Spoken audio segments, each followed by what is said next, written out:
ನಮಸ್ಕಾರ. ಸದಾನ್ ಬಾಮ್ನಿ ಯೂಟ್ಯೂಬ್ ವಾಹಿನಿಗೆ ಸ್ವಾಗತ ಸುಸ್ವಾಗತ. ಕರ್ತಕ ಪನ್ನೀರನ್ನು ನಿಷೇಧ ಮಾಡಲಾಗಿದೆ. ಕರ್ನಾಟಕದಲ್ಲಿ 1 ವರ್ಷ ಇಂಥ ಪನ್ನೀರನ್ನು ಸಾಗಾಟ ಮಾಡಬಾರ್ದು, ಮಾರಾಟ ಮಾಡಬಾರ್ದು ಮತ್ತು ಸಂಗ್ರಹ ಮಾಡಬಾರ್ದು ಅನ್ನುವಂಥ ಕಟ್ಟುನಿಟ್ಟಿನ ಆದೇಶವನ್ನು ಜಾರಿ ಮಾಡಿದ್ದಾರೆ. ಸಾರ್ವಜನಿಕರ ಆರೋಗ್ಯದ ಹಿತದೃಷ್ಟಿಯಿಂದ ಇದು ಮಾಡಿದ್ದು ಅತ್ಯಂತ ಒಳ್ಳೆಯದಾಯಿತು. ಈ ಹಿಂದೆ ಅನೇಕ ವಸ್ತುಗಳನ್ನು ಇವರು ನಿಷೇಧ ಮಾಡಿದರೂ ಕೂಡ ಮಾರ್ಕೆಟದಲ್ಲೇ ಬರ್ತಿದ್ದು. ಇಲ್ಲಿ ಅಧಿಕಾರಿಗಳ ವಿಫಲತೆ ಎದ್ದು ಕಾಣ್ತದೆ. ಏನೋ ಡಿಕ್ಲೇರ್ ಮಾಡಿರ್ತಾರೆ, ಆದರೆ ಅದನ್ನು ನಿರ್ವಹಣೆ ಮಾಡೋರು ಯಾರು? ಸಂಬಂಧಪಟ್ಟಂಥ ಆಹಾರ ಇಲಾಖೆ ಅಧಿಕಾರಿಗಳು. ಅದಕ್ಕೆ ವಿಶೇಷವಾದಂಥ ತಂಡವನ್ನು ನಾವು ರಚನೆ ಮಾಡ್ತೀವಿ ಅಂತ ಹೇಳಿದ್ದಾರೆ. ಬೇಗನೆ ತಂಡ ರಚನೆ ಆಗಬೇಕು. ಈಗ ರೌಡಿ ನಿಗ್ರಹ ಪಡೆ ಅಂತ ಮಾಡಿದ್ರಿ, ಆಯಿತು. 15 ದಿವಸ ಅಷ್ಟೇ ಅವ್ರು ರೌಡಿಗಳ ಮನೆಗೆ ಹೋಗಿ ಭೇಟಿ ಕೊಟ್ಟು ಅವ್ರ ಚರಿತ್ರೆಯನ್ನು ಬರೆದುಕೊಂಡು ಬಂದರು. ಮುಂದೆ ಹೊಸ ಹೊಸ ರೌಡಿಗಳು ಹುಟ್ಕೊಳ್ತಾ ಇದ್ದಾರಲ್ಲ, ಆ ಪಟ್ಟಿಯಲ್ಲಿ ಅವ್ರು ಸೇರಿಸ್ಬೇಕಲ್ಲ. ನಡೆದೇ ಇಲ್ಲ. 3 ತಿಂಗಳ ಹಿಂದೆ ಆಯ್ತದು. ಸರ್ಕಾರ ಹೊಸ ಹೊಸ ಯೋಜನೆಯನ್ನು ತರ್ತಿದೆ, ನಿಷೇಧ ಕಾಯ್ದೆಗಳನ್ನು ತರ್ತಿದೆ, ಆದರೆ ಆಗೋದಿಲ್ಲ. ಮ್ಯಾಗಿದ್ದೇನಾಯ್ತು? ಮ್ಯಾಗಿದ್ದು ಕೂಡ ಇದೇ ಪ್ರಕಾರ. ಅದಕ್ಕೆ ಮಾನದಂಡಗಳಿರ್ತಾವೆ. ಆ ಮಾನದಂಡಗಳನ್ನು ಅನುಸರಿಸಿ ನೀವು ಮಾಡಬೇಕು. ಇಲ್ಲಿ ಕರ್ನಾಟಕದಲ್ಲಿ ಏನು ಪನ್ನೀರ ಮಾನದಂಡಗಳೇನು ವಿಶೇಷ ಮಾನದಂಡ ಇದಾವೆ, ಅವಕ್ಕೆ ಮಾತ್ರ ಪರ್ಮಿಷನ್ ಇದೆ. ಆದರೆ ಏನು ಕೃತಕ ಹಾಲಿನ ಬದಲಿಗೆ ಸ್ವಚ್ಛಜನ್ಯ ಎಣ್ಣೆ ಮತ್ತು ಸ್ವಚ್ಛಜನ್ಯ ಕೊಬ್ಬು ಅಥವಾ ಇತರ ಡೇರಿಯೇತರ ಪದಾರ್ಥಗಳನ್ನು ಬಳಸುವಂತಿಲ್ಲ ಅಂತ. ಹಾಗಾದ್ರೆ ಕಂಡುಹಿಡಿಯೋರು ಯಾರು? ಊಟ ಮಾಡಿದ ನಂತರ ಇದು ಅಸಲಿ ಐತೆ ನಕಲಿ ಐತೆ ಅಂತ ಯಾರು ಕಂಡುಹಿಡಿಯೋರು? ಅಥವಾ ಕಂಪ್ಲೇಂಟ್ ಕೊಡೋರು ಯಾರು? ಅಥವಾ ಕಂಪ್ಲೇಂಟ್ ಕೊಟ್ಟ ನಂತರ ಸರಿಯಾಗಿ ತನಿಖೆ ನಡೆಸ್ತಾರ? ಇಲ್ಲ. ನಮ್ಮ ಅಂಗಡಿಯಲ್ಲಿ ತೆಗೆದುಕೊಂಡು ಹೋಗಿಲ್ಲ ಅಂತ ಹೇಳ್ತಾರೆ. ಯಾಕಂದ್ರೆ ರಿಸಿಟ್ ಕೊಟ್ಟಿರೋಂಗಿಲ್ಲ. ದಿಢೀರಾದಂಥ ರೇಡ್ ಆಗಬೇಕು. ಯಾರು ಪನ್ನೀರ್ ಮಸಾಲ, ಪನ್ನೀರ್ ಸಬ್ಜಿ, ಪನ್ನೀರ ಏನೇನೋ 15-20 ನಮೂನೆ ಆಹಾರ ಪದಾರ್ಥಗಳನ್ನು ತಯಾರು ಮಾಡ್ತಾರೆ ಹೋಟೆಲ್ಗಳಲ್ಲಿ, ಪರೋಟ ಹೋಗ್ರಲ್ಲ. ಅಲ್ಲಿ ಪರೋಟ ಅಂಗಡಿಗಳು ಸಾಕಷ್ಟಿದಾವೆ ಬೆಳಗಾವದಲ್ಲಿ. ರೇಡ್ ಮಾಡಲ್ಲ ನೋಡೋಣ. ಅಲ್ಲಿ ಡೇರಿಯೇತರ ಪದಾರ್ಥಗಳು ಮತ್ತು ಸಸ್ಯಜನ್ಯ ಎಣ್ಣೆ ಮತ್ತು ಸಸ್ಯಜನ್ಯ ಆಹಾರ ಅಂದರೆ ಕರ್ತಕ್ಕನ ಸಿಗ್ತೈತೆ, ಅದು ಕೊಬ್ಬು. ಇದನ್ನು ಗ್ರಾಹಕರಿಗೆ ತಿಳಿಸ್ಕೊಡೋರು. ಹೀಗಾಗಿ ಅಲ್ಲಿ ಪ್ರತಿಯೊಂದು ಬೋರ್ಡ್ ಹಾಕಬೇಕು, ಪನ್ನೀರ್ ನಿಷೇಧ ಅಂಥೇಳಿ. ಆ ಪನ್ನೀರ ನಿಷೇಧ ಕಾಯ್ದೆಯನ್ನು ಜಾರಿಗೆ ಯಾವ ರೀತಿ ಮಾಡ್ತಾರೆ ಕಾದು ನೋಡಬೇಕು.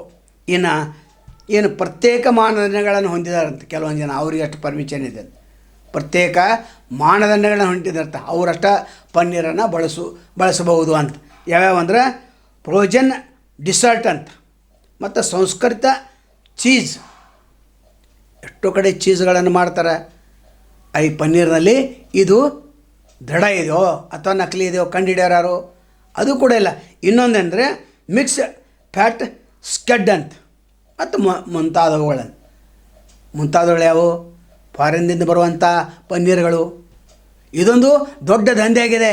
ಯಾವ ರೀತಿ ಕಳ್ಳ ಅಕ್ಕಿ ಸಾಗಾಣಿಕೆ ಆಗಿದೆ, ಆ ರೀತಿ ದೊಡ್ಡ ಟ್ರಕ್ಗಳಲ್ಲಿ ಬೆಳಗಾವದಲ್ಲಿ 1-2 ಟ್ರಕ್ ಬರ್ತವೆ. ದೊಡ್ಡ ಮಾಲ್ಗಳಲ್ಲಿ ನೋಡ್ರಿ, ಅವರು ಪ್ಯಾಕೇಜ್ ಮೇಲೆ ಬೇರೆ ಇದೆ, ಬಿಂದಾಸಾಗಿ ಮಾರ್ತಾಯಿದ್ದಾರೆ. ಇನ್ನು 3 ಸ್ಟಾರ್ 5 ಸ್ಟಾರ್ ಹೋಟೆಲ್ಗಳಲ್ಲಿ ಪನ್ನೀರ್ ಊಟ ಮಾಡಿ ನೋಡ್ರಿ, ಅದು ಒರಿಜಿನಲ್ ಇರೋದೇನಿಲ್ಲ, ಡೇರಿಯೇತರ ಪದಾರ್ಥಗಳನ್ನು ಸೇರಿಸಿರ್ತಾರೆ. ನಿಮ್ಮ ಮಾನದಂಡ ಕಂಡು ಹಿಡಿದೆ ಹೆಂಗೆ? ಅದಕ್ಕೆ ಆಹಾರ ಇಲಾಖೆ, ಸುರಕ್ಷತಾ ಇಲಾಖೆ ಇವರು ಕ್ರಮ ಕೈಗೊಳ್ಳಬೇಕು. ಅದು ಅಲ್ಲದೆ ಭಾರತೀಯ ಆಹಾರ ಸುರಕ್ಷತೆ ಮತ್ತು ಗುಣಮಟ್ಟ ಪ್ರಾಧಿಕಾರ ನಿಗದಿಪಡಿಸಿದ ಮತ್ತು ಪ್ರಮಾಣೀಕರಿಸಿದ ಡೇರಿಯ ಕರ್ತಕ ಉತ್ಪನ್ನಗಳಿಗೆ ಮಾತ್ರ ನಿಷೇಧ ಇದೆ. ಹಾಗಾದರೆ ನಿಷೇಧ ಯಾವುದಕ್ಕೆಲ್ಲ ಅದು ಕಂಡುಹಿಡಿಯೋರು ಯಾರು? ಗ್ರಾಹಕರಿಗೆ ಗೊತ್ತಾಗೋದಿಲ್ಲ. ಅವ್ರು ಹೇಳ್ತಾರೆ ಶುದ್ಧ ಹಾಲಿನಿಂದನೇ ಮಾಡೈತೆ ಅಂತೇಳಿ. ಹಿಂಗೆ ಕಂಡುಹಿಡಿಯೋರು ಯಾರು? ಇಲ್ಲಿ ಅಕ್ಕಿ ಸಾಗಾಣಿಕೆ ಮಾಡ್ತಿರ್ತಾರೆ, ಕಳ್ಳ ಸಾಗಾಣಿಕೆ. ಎಷ್ಟೋ ಜಿಲ್ಲೆಗಳ ವರದಿಗಳನ್ನು ನಾವು ಮಾಡ್ತಿರ್ತೇವೆ. ಆವಾಗ ನೀವು ಬೆನ್ನು ಹತ್ತಿ ಹಿಡಿದ್ರಿ, ನೀವು ಬ್ಲ್ಯಾಕ್ ಮೇಲರ್ ಮಾಡ್ತಿದ್ರಿ ಅಂತ ಆರೋಪ ಮಾಡ್ತಾರೆ. ಅದನ್ನು ಪೊಲೀಸರು ಯೂಟ್ಯೂಬರ್ಗಳ ಮೇಲೆ ಅಥವಾ ಇತರ ಮೇಲೆ ಕ್ರಮ ಕೈಗೊಳ್ತಾರೆ, ಅವ್ರ ಮೇಲೆ ಎಫ್.ಐ.ಆರ್ ಮಾಡ್ತಾರೆ. ಆದ್ರೆ ಇವ್ನ ಹಿಡಿಯೋರು ಯಾರು? ನೀವು ಒಬ್ರು ಹೇಳ್ತಾರೆ ಅದನ್ನು ಚಿತ್ರೀಕರಣ ಮಾಡಿರಿ ನಂತರ ಪೊಲೀಸ್ ಸ್ಟೇಷನ್ ಕೊಡ್ರಿ ಅಂತ. ಚಿತ್ರೀಕರಣ ಯಾರ್ದು ಮಾಡಿರಿ? ನೀವು ಯಾವ ಟ್ರಕ್ದು ಮಾಡಿರಿ? ಟ್ರಕ್ ಮಾಲೀಕನ ಕರೆಸ್ತಾರ? ನಂದು ಪದಾರ್ಥ ಒರಿಜಿನಲ್ ಐತೆ ಅಂತ ಹೇಳ್ತಾನವ. ಇದೇ ರೀತಿ ಇಲ್ಲಿಯೂ ಕೂಡ ಪನ್ನೀರ್ ಅದೊಂದು ದೊಡ್ಡ ಕಳ್ಳರ ದಂಧೆ ಆಗಿದೆ ಮತ್ತು ಕಾಸ್ಟ್ಲಿ ಭಾಳ ಇದೆ. ಕೃತಕ ಏನು ಉಪಯೋಗ ಮಾಡ್ತಾರೆ ಗೊತ್ತಾಗೋದು ಹೇಗೆ? ಇನ್ನು ಬೆಳಗಾವದಲ್ಲಿ ಕರ್ತಕ ಒಂದು ಕೆಂಪು ಪದಾರ್ಥವನ್ನು ಸಿಡಿಸಿ ಬಾಳೆಹಣ್ಣು ಮೇಲೆ ಹಾಕ್ತಾರೆ. ಮರುದಿವ್ಸ ಅದು ಬಾಳೆಹಣ್ಣು ತಯಾರಾಗುತ್ತೆ ಹಸಿ ಇದ್ರ ಮೇಲೆ. ಅದು ಇನ್ನೂವರೆಗೆ ಕಂಡುಹಿಡಿದಿಲ್ಲ. ಬಂಡಿ ಬಜಾರದಲ್ಲಿ 2-3 ದೊಡ್ಡ ದೊಡ್ಡ ಗೋಡೌನ್ಗಳಿವೆ. ಬೆಳಗಾವಿ ಆಹಾರ ಇಲಾಖೆ ಅಧಿಕಾರಿಗಳು ನೀವೇನು ಮಾಡ್ತಾಯಿದ್ರಿ? ಅಲ್ಲೂ ಇಲ್ಲ. ಎಲ್ಲಿ 10 ಸಿಲಿಂಡ್ರ 15 ಸಿಲಿಂಡ್ರ ಹಿಡಿದೆ ಅಂತ ಫೋಟೋ ತಗೋತಾರೆ.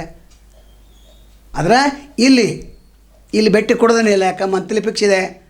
ಯಾವ ರೀತಿ ಡ್ರಗ್ ಇನ್ಸ್ಪೆಕ್ಟರ್ಗಳಿಗೆ ಮೆಡಿಕಲ್ ಮಾಫಿಯಾದವರು ಪ್ರತಿ ತಿಂಗಳ ಏನು ಕೊಡ್ತಾರೆ ಅದನ್ನು ತೆಗೆದುಕೊಳ್ಳೋದಲ್ಲದೆ ಕಳಪೆ ಪದಾರ್ಥಗಳನ್ನು ಮಾರ್ತಿರ್ತಾರೆ, ಕಳಪೆ ಔಷಧಿಗಳನ್ನು ಮಾರ್ತಿರ್ತಾರೆ. ಅಲ್ಲಿ ನಿಯಂತ್ರಣ ಇಲ್ಲ. ಕೇವಲ ಕಾನೂನು ಮಾಡಿದರೆ ಸಾಲದು, ಅದಕ್ಕೆ ನಿಗಾ ಇಡಬೇಕು. ನಾವು ಏನು ಈಗಾಗಲೇ ನಕಲಿ ಡಾಕ್ಟರ್ ಬಗ್ಗೆ ಹೇಳಿದ್ದು, ಯಾರು ನಕಲಿ ಅಂಥೇಳಿ. ಅದು ಕೂಡ ಒಬ್ಬನ ಮೇಲೆ ಕ್ರಮ ಕೈಗೊಳ್ಳಿಲ್ಲ. 500-600 ಜನ ಬೆಳಗಾವಿ ಜಿಲ್ಲೆಯಲ್ಲಿ. ಅದರ DHO ಲಿಸ್ಟ್ ತೋರಿಸ್ತಾರೆ 18 ಜನರದ್ದು ಅಷ್ಟೇ. ಅದಕ್ಕೆ 1 ಲಕ್ಷ 2 ಲಕ್ಷ ದಂಡ ಅಲ್ಲ, 5 ಲಕ್ಷ ದಂಡ ಇದೆ. ಅವ್ರ ಕಡೆ ತುಂಬಿಕೊಳ್ಳೋದು ಅದು ಒಬ್ಬರಿಗೆ 1 ಲಕ್ಷ, ಒಬ್ರಿಗೆ 20,000, ಒಬ್ಬರಿಗೆ 25,000. ಅಂದರೆ ಸೆಕ್ಷನ್ ಪ್ರಕಾರ ಅಂತ ತಿದ್ದುಪಡಿ ಕಾಯ್ದೆ ಬಂದೈತೆ ಅಂತ ಯಾವುದೋ ಒಂದು ಸೆಕ್ಷನ್ ಹಾಕಿಬಿಡ್ತಾರೆ. ಇಲ್ಲಿ ಕೂಡ ನೀವು ಕೃತಕ ಪನ್ನೀರ್ ಹಿಡಿದ್ರಿ ಅಂತ ತಿಳಿರಿ. ಅದು ಕೃತಕ ಪನ್ನೀರ್ ಅಂತ ಸಿದ್ಧಪಡಿಸ್ಯಾರ ಯಾರು? ಆಹಾರ ಇಲಾಖೆ ಅಧಿಕಾರಿಗಳು. ಪ್ರಯೋಗಾಲಯಕ್ಕೆ ಹೋಗ್ತೈತಿ, ಅಲ್ಲಿ ಬುಕ್ ಮಾಡ್ತಾರೆ. ಅಂಥ ಪರಿಸ್ಥಿತಿ ಇದೆ. ಒಟ್ಟಾರೆ ಇದು ಕಟ್ಟುನಿಟ್ಟಿನ ಕ್ರಮ ಆಗಬೇಕು. DK ಶಿವಕುಮಾರ್ ಅವರು ಅನೇಕ ಒಳ್ಳೆ ವಿಚಾರಗಳನ್ನು ತರ್ತಾ ಇದ್ದಾರೆ.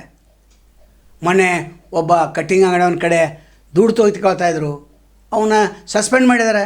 ನಾವೇನು ಮಾಡ್ತೇವೆ? ಡಿಸ್ಮಿಸ್ ಮಾಡಂತ ಹೇಳ್ತೇವೆ. ಸಸ್ಪೆಂಡ್ ಆದರೆ ಇನ್ನು ಮತ್ತೆ ಬರ್ತಾನೆ. ಸಸ್ಪೆಂಡ್ ಆಗಿ ಮತ್ತೆ ಅರ್ಧ ಪಗಾರ ಕೊಡ್ಬೇಕು ಅವನಿಗೆ. ಇಲಾಖೆ ತನಿಖೆ ಪೂರ್ವವರೆಗೆ ಎಲ್ಲ ಓಪನ್ ಇದೆ. ಎಲ್ಲ ಓಪನ್ ಮಾತಾಡಿದ್ದಾನೆ. ಮತ್ತು ದುಡ್ಡು ಹೊಳ್ಳಿ ಕೊಡ್ಲಿಕ್ಕೆ ಹೋಗಿದ್ದಾನೆ. ಹೀಗಾಗ್ತಿತ್ತು ಅದು. ಆದರೆ ಅಲ್ಲಿ ಡಿಸ್ಮಿಸ್ ಮಾಡಬೇಕಾಗಿತ್ತು, ಸಸ್ಪೆಂಡ್ ಮಾಡಿದ್ದಾರೆ. ಇಲ್ಲೂ ಕೂಡ ಹಾಗೆ FIR ಮಾಡ್ತಾರೆ. ಅಲ್ಲಿ ಮುಗಿದು ಹೋಯ್ತು. ಅದು ನಡೆಸೋರು ಯಾರು? ಪಿಗೆ ಕರೆಕ್ಟಾಗಿ ಗೈಡೆನ್ಸ್ ಕೊಡೋರು ಪೊಲೀಸರು. ಅವು ಸರಿಯಾಗಿ FIR ಮಾಡೋದಿಲ್ಲ, ಸರಿಯಾಗಿ ಪಂಚನಾಮ ಮಾಡೋದಿಲ್ಲ. ದೊಡ್ಡ ಹಗರಣ ಇದೆ. ಈ ರೀತಿ ಪನ್ನೀರನ್ನು ನಿಷೇಧ ಮಾಡೋದು ನಾವು ಕೂಡ ಸ್ವಾಗತ ಮಾಡ್ತೇವೆ. ಇನ್ನು ಗುಟ್ಕಾ ಅದು ನಿಷೇಧ ಮಾಡಿದೆ ಅಂತ ಹೇಳ್ತಾರೆ. ಅದರ ದಿನಾಂಕ ಫಿಕ್ಸ್ ಆಗಿಲ್ಲ. ಅದನ್ನು ಕೂಡ ನೀವು ಮಾಡಬೇಕು. ಕೆಲವೊಂದು ಜನ ಅಡಿಕೆ ಬೆಳೆಗಾರರಿಗೆ ತುಂಬ ನಷ್ಟ ಆಗ್ತದೆ ಅಂತ.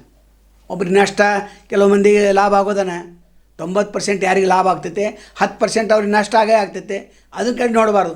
ಸರ್ಕಾರ ಒಳ್ಳೆಯ ನಿರ್ಧಾರಗಳನ್ನು ತೆಗೆದುಕೊಳ್ತಾ ಇದೆ. ಆದರೆ ಕಾನೂನಲ್ಲಿ ಮಾತ್ರ ಈ ಕಾನೂನು ಇರಬಾರ್ದು. ಅದನ್ನು ರೇಡ್ ಮಾಡಿ, ಯಾಕಂದರೆ ಮಹಾರಾಷ್ಟ್ರದಲ್ಲಿ ಮುಂಡೆಯವರು ಏನು ರೇಡ್ ಮಾಡ್ತಾಯಿದಾರಲ್ಲ ಅದು ನೋಡಿ ಕರ್ನಾಟಕದಲ್ಲಿ.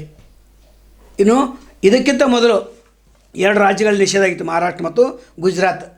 ಕೆಲ ದಿನಗಳ ಹಿಂದೆನೇ ನಿಷೇಧ ಮಾಡಿದರೆ ಪನ್ನೀರನ್ನು. ಹೀಗೆ ಎಚ್ಚೆತ್ತುಕೊಂಡು ಸರ್ಕಾರ ಇದನ್ನು ಮಾಡಿದೆ.